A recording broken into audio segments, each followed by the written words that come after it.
नमस्कार. लग्नाची बेडी या मालिकेच्या आजच्या भागामध्ये आपण बघूया. इथे सिंधूच्या हाताला सुरी लागलेली असते, त्यामुळे तिच्या हातातून रक्त येतं आणि ती राघव अशी हाक मारते. तेव्हा तिथे मधू येते आणि तिचा हात बघते तर सिंधूच्या हातातून रक्त आलेलं असतं. तेव्हा मधू हळदीचा डबा घेते आणि आपल्या हाताने सिंधूच्या हाताला आता हळद लावून घेते आणि ती म्हणत असते, सिंधू तुला एक सांगू का? मांजर जेव्हा डोळे मिटून दूध पित असते ना, तेव्हा तिला असं वाटतं की अख्खं जगाचं लक्ष तिच्याकडे नाही आहे. तसं तू करतेस. तुझं अजूनही राघववरती खूप जास्त प्रेम आहे आणि ते तुझ्या डोळ्यात मला दिसतं सुद्धा. पण तू असं दाखवण्याचा प्रयत्न करतेस आणि मला सांगतेस सुद्धा की अजून तुझं राघववरती प्रेम नाही आहे. पण एक गोष्ट लक्षात ठेव सिंधू, राघव माझा नवरा आहे आणि तू त्याला माझ्यापासून दूर नाही करू शकत. तू हे सगळं मुद्दामून करतेस मला माहिती आहे. तेव्हा सिंधू म्हणते, तुम्ही माझ्याबरोबर जसं वागलात, तुम्हाला काय वाटते मी सुद्धा तुमच्याबरोबर तसंच वागेन का? असं होणार नाही. तेव्हा मधू म्हणते, तू तुझी लिमिट्स क्रॉस करू नकोस. तेव्हा सिंधू म्हणते, मी माझ्या लिमिट्स कधीही क्रॉस करत नाही आणि म्हणूनच मी तुम्हाला प्रॉमिस केले की मी लग्न करेन म्हणून दुसरं, आणि ते मी आता करते. तर इथे राजश्री काकू म्हणतात की वहिनी काय झालं, गुरुजी एवढ्या घाईघाईने का गेले? तेव्हा रुक्मिणी म्हणत असते, अगं त्यांना पूजा सांगितलं ना त्यांनी, म्हणून ते घाईघाईने गेलेत, आपण नंतर बोलू परत. तेव्हा रेश्मा येते आणि म्हणते, काकू त्या सिंधूने बघा गोंधळ घालून ठेवलाय. तिच्या हाताला सुरी लागली आहे, रक्त आले तिच्या हातातून आणि मधुताई त्याच्यावरती हळद टाकतायत. तेव्हा रुक्मिणीला आठवतं, गुरुजी म्हणालेले असतात की सिंधूच्या पत्रिकेमध्ये दुसरा लग्नाचा योगच नाही आहे. तेव्हा रुक्मिणी म्हणते, म्हणजे गुरुजी म्हणाले ते खरं आहे का? सिंधूच्या पत्रिकेमध्ये दुसरा योग नसेल तर तिच्या जीवावरती बेतेल का? मला त्यांच्याशी बोलतासुद्धा आलं नाही. अर्धवट बोलणं झालं कारण राजेश्री आले आणि आता तिघीही सिंधूला बघायला जात असतात. तर इथे अन्वी आता राघवची वाट बघत असते. तेवढ्यातच राघव तिथे आल्यानंतर अन्वी आयुषची सुद्धा ओळख करून देते. तेव्हा आयुष म्हणत असतो की मला तर विश्वासच बसत नाही आहे की राघव रत्नपारखी यांना मी भेटतोय. सर मी तुमचा खूप मोठा फॅन आहे. मला तुमच्यासारखं पोलीस ऑफिसर व्हायचं आहे आणि अन्वी हे फक्त तुझ्यामुळे शक्य झालेलं आहे. तेव्हा राघव म्हणतो, अन्वी तू याला मला भेटायला बोलवलेस? तुला माहिती आहे मी माझं महत्त्वाचं काम सोडून इथे आलो आहे. तेव्हा अन्वी म्हणते, नाही नाही मामा, मी याला भेटायला तुला बोलवलेलं नाही आहे. मला तुला महत्त्वाचं सांगायचं आहे. तुला माहिती आहे का, तो विशाल जेव्हापासून सीमाला बघायला आलं होतं ना, तेव्हापासून मला त्याच्यावरती संशय आहे. आणि जेव्हा तो सीमाला आता मंगळसूत्र दाखवायला आला होता, तेव्हा त्याने सोनाराजवळ बोलताना मी त्याला स्वतः ऐकले की 2 मंगळसूत्र बनवायला सांगितलेत, एक सीमासाठी आणि एक इथे तो कुणाबरोबर तरी आलाय ना तिच्यासाठी. तुला माहिती आहे जेव्हापासून तो आपल्या घरातून निघालाय तेव्हापासून मी आणि आयुष आम्ही दोघंजणं त्याला फॉलो करतोय. मी आयुषला फोन केला आणि त्याला बोलावून घेतलं आणि तो आता तिथे एक झोपडी आहे ना त्याच्यामध्ये तो गेलाय. तेव्हा इथे राघव म्हणत असतो, तू जे काही बोलतेस ते सगळं खरं बोलतेस अन्वी? तेव्हा अन्वी म्हणते की राघव मामा तू माझ्या बोलण्यावरती विश्वास ठेव. ते दुसरं मंगळसूत्र तो कुणासाठी तरी घेऊन आलेला आहे. ती कोण आहे ते आम्ही तिचा चेहरा बघितलेला नाही आहे. तेव्हा राघव म्हणत असतो, हे बघा असं अचानक त्या रूममध्ये जाणं मला चुकीचं वाटतंय. तो खरोखर जर कुठल्या कामानिमित्त आला असेल किंवा तो विशालच नसेल तर? तेव्हा अन्वी म्हणत असते, मामा प्लीज तू आमच्या बोलण्यावरती विश्वास ठेव. तिथे ती गल्ली आहे ना, तिथे ती झोपडी आहे आणि त्याच्यामध्ये तो विशाल गेलाय. मामा चल मी तुला दाखवते. आणि अन्वी आता धावत पळत येते आणि राघवला म्हणत असते की याच घरामध्ये विशाल गेलेला आहे. तरी ते विशालने त्या बाईला मिठी मारलेली असते. तेवढ्यातच दरवाजा नॉक होतो. तेव्हा विशाल म्हणत असतो, शांत बस, आवाज करू नकोस, आणि तो तिला लपायला सांगतो. तेव्हा राघव इथे दरवाजा नॉक करतो, कोणीही खोलत नाही. तेव्हा तो आता धक्का मारतो आणि डायरेक्टली आतमध्ये जातो. तेव्हा विशाल तिथे बसलेला असतो शांतपणे. तर इकडे राजश्री काकू विचारतात की सिंधू तुझ्या हाताला कसं लागलं, जास्त लागलेलं नाही आहे ना? तेव्हा सिंधू म्हणते, नाही आई जास्त लागलेलं नाही आहे. मी बाबांसाठी चहा करत होते तेव्हा मी विचार केला की त्यांना माझ्या हातचे कांदे पोहे खूप आवडतात, ते सुद्धा मी बनवत होते. तर वरती सुरी होती ती माझ्या हाताला लागली आणि रक्त आलं.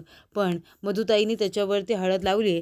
तेव्हा राजश्री काकू म्हणतात, सिंधू अगं जरा बघून करायचं ना ग बाळा, आणि तिथे कुणी सुरी ठेवली होती?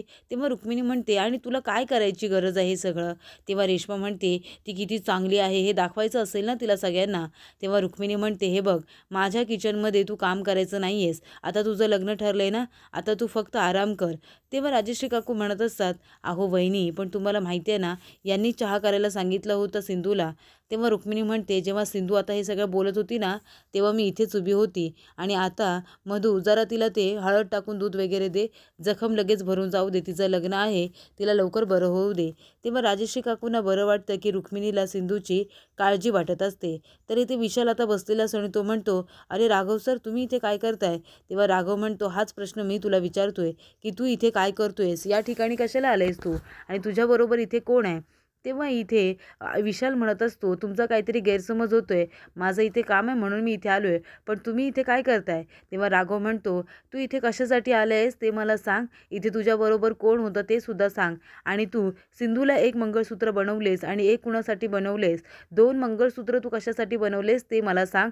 या प्रश्नांची उत्तरं मला हवी आहेत, आणि ती उत्तरं जर तुला द्यायची नसतील ना तर मी स्वतः ती उत्तरं शोधेन. आणि आता राघव इकडे तिकडे बघत असतो, कोणी लपून बसले का.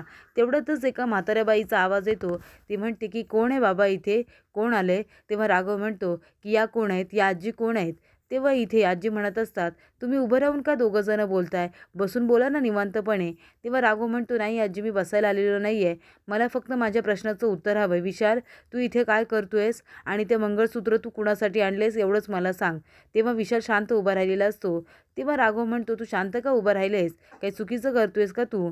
तेव्हा आजी म्हणत असतात की एका हाताने मदत केलेली तो दुसऱ्या हाताला कळू देत नाही, म्हणून तो शांत बसलाय की माझा नवरा गेल्यानंतर माझी मुलगी आणि मी आम्ही दोघीजणीच इथे राहत होतो, तर ह्या विशालने सगळा आमचा खर्च उचलला, सगळ्याची मदत केली त्याने, पण कधी बोलून दाखवलं नाही. आणि आता माझ्या मुलीचं लग्न ठरलंय, त्या लग्नाचा खर्चसुद्धा सगळा विशालच करतोय, आणि मंगळसूत्रसुद्धा विशालने तिच्यासाठीच आणले. तेव्हा राघव म्हणतो, तुमची मुलगी कुठे आहे? तेव्हा आजी म्हणत असतात की माझी मुलगी आता कामाला गेली आहे, ती संध्याकाळीच घरी परत येईल. तेव्हा राघव म्हणतो की माझ्यामुळे तुम्हाला त्रास झाला त्यासाठी सॉरी, आणि तो निघून जातो. तेव्हा विशाल आपल्या मनामध्ये म्हणत असतो की विशाल, केअरफुली, जे काही करशील ते केअरफुली, ही माणसं खूपच जास्त डेंजरस आहेत, तुझं सत्य बाहेर पडायला वेळ लागणार नाही. आणि विशाल आता आजीला खूप सारे पैसे देतो आणि दरवाजासुद्धा लावायला सांगतो. तेव्हा आजी जाते आणि दरवाजा बंद करते. तेव्हा विशालबरोबर जी बाई असते तिथे, ती सुद्धा तिथे येते आणि उभी राहते. तेव्हा इथे राघवच्या मागे मागे अन्वी आणि आयुष दोघे येतात. तेव्हा राघव म्हणत असतो, अन्वी, हे सगळं काय आहे, तू बघितलंस ना, तो तिथे त्या बाईला मदत करायला आला होता. तेव्हा अन्वी म्हणत असते, मामा, तुझा माझ्यावरती विश्वास आहे ना, मला माहिती आहे तिथे दुसरीसुद्धा कुठली तरी बाई होती आणि ती आता नव्हती. तेव्हा राघव म्हणतो, तुझा गैरसमजसुद्धा झाला असेल. तेव्हा अन्वी म्हणते, माझा झाला असेल, पण आयुषसुद्धा होता ना तिथे, आयुषने सुद्धा बघितले, हो ना आयुष? तेव्हा आयुष म्हणतो, हो सर, मी सुद्धा बघितले तिथे त्या बाईला, ती यंग होती, ती म्हातारी आजी नव्हती. तेव्हा राघव म्हणतो, हे बघा, तुमचा डाऊट आहे विशालवरती, ते मला मान्य आहे, अन्वी, तुझं प्रेम आहे सिंधूवरती, ते सुद्धा मला माहिती आहे, पण तुला माहिती आहे ना, कधी कधी आपल्याला चुकीची बाजू सतत माणसाची दिसत असते. आता विशालच बघ ना, तो खरोखर चांगला असू सुद्धा शकतो ना, पण आपण त्याच्यावरती संशय घेतोय. तेव्हा अन्वी म्हणते की माझा फक्त संशय नाही आहे, माझा विश्वास आहे की तो चुकीचा माणूस आहे, तो मला चांगला वाटत नाही. तेव्हा विशाल म्हणतो, हे बघा, तुम्ही फक्त आता काही पाऊल उचलताना विचारपूर्वक उचलत जा. आपण तिथे गेलो, त्यांना किती वाईट वाटलं असेल, आता फक्त एवढंच होईल की तो आपल्याबद्दल गैरसमज निर्माण करून घेईल, उद्या सकाळी आपण त्याला बघूसुद्धा शकत नाही, आपल्याला एवढी लाज वाटेल. त्याच्यामुळे आयुष, तुला पोलीस ऑफिसर व्हायचं आहे ना, कुठलंही पाऊल उचलायच्या आधी आणि कुणावरती संशय घेण्याच्या आधी आपण संपूर्णपणे शहानिशा करणं गरजेचं आहे. आता विशालवरती आपण डाऊट घ्यायचा नाही, आणि जर तसंच काही वाटलं तर हातामध्ये पुरावा असल्याशिवाय काहीही बोलायचं नाही आहे. तेव्हा अन्वी म्हणते की मामा, मग तू फक्त माझ्या एका प्रश्नाचं उत्तर देशील का, म्हणजे सीमा लग्न करते त्या विशालबरोबर, तुला काहीच वाटत नाही आहे, तुला काहीच प्रॉब्लेम नाही आहे का, चालणार आहे का तुला? तेव्हा इथे राघव म्हणतो, हे बघ अन्वी, मी तुला आधीचसुद्धा सांगितलं, मला आता याच्यावरती काही बोलायचं नाही आहे. जर सिंधूने लग्नाचा विचार केला आहे तर काहीतरी विचारपूर्वकच केला असेल ना, तर आपण तिला थांबवणारे कोण आहोत? तेव्हा इथे अन्वी म्हणत असते, नाही, पण तुला चालणार आहे का, तुझं प्रेम नाही आहे का सीमावरती, हे मला सांग ना. तेव्हा राघव म्हणतो, याच्यावरती मला काही बोलायचं नाही आहे. तो म्हणतो, आता तुम्ही दोघेही घरी जाणार आहात, कुठेही थांबायचं नाही. तेव्हा अन्वी आणि विशाल इथून जाण्याच्या आधी अन्वी म्हणते की मामा, तरीसुद्धा हे माझ्या प्रश्नाचं उत्तर नाही आहे. तेव्हा राघव म्हणतो की आता बोलून काही होणार नाही आहे, जर सिंधूने लग्न करण्याचा निर्णय घेतलाय तर आपण तो मान्य करूया. आणि अन्वी, आता इथे जे काही घडलं ते प्लीज सिंधूला सांगू नकोस, नाहीतर तिला खूप जास्त वाईट वाटेल. तेव्हा अन्वी म्हणते, नाही मामा, मी सीमाला काहीही सांगणार नाहीये आणि ते दोघे तिथून निघून जातात. तेव्हा राघवला खूप टेन्शन आलेलं असतं. तर पुढील भागामध्ये आपण बघूया. इथे मधू येते आणि म्हणत असते, सिंधू हे माझ्याकडून तुझ्यासाठी गिफ्ट आहे आणि ती नेकलेस देत असते. तेव्हा सिंधू म्हणत असते, हे लग्न मी माझ्या मर्जीने करत नाहीये. मी तुम्हाला प्रॉमिस केले म्हणून मी हे लग्न करते, नाहीतर माझी अजिबात इच्छा नाहीये विशालबरोबर लग्न करण्याची. त्याच्यामुळे हे गिफ्ट्स वगैरे आहेत ना, ते मला देऊ नका, ते तुमच्याकडेच ठेवा. तेव्हा इथे आता सावी येते आणि म्हणत असते की आई, तू मधू काकूंना काय प्रॉमिस केलेस मला सांगशील का? तेव्हा मधू आणि सावी आता एकमेकींच्या तोंडीकडे बघायला लागतात. तर इथे सिंधू आता सावीला घाबरते, कारण ती विशालबरोबर लग्न करते हे सुद्धा आता सावीला सांगितलेलं नसतं.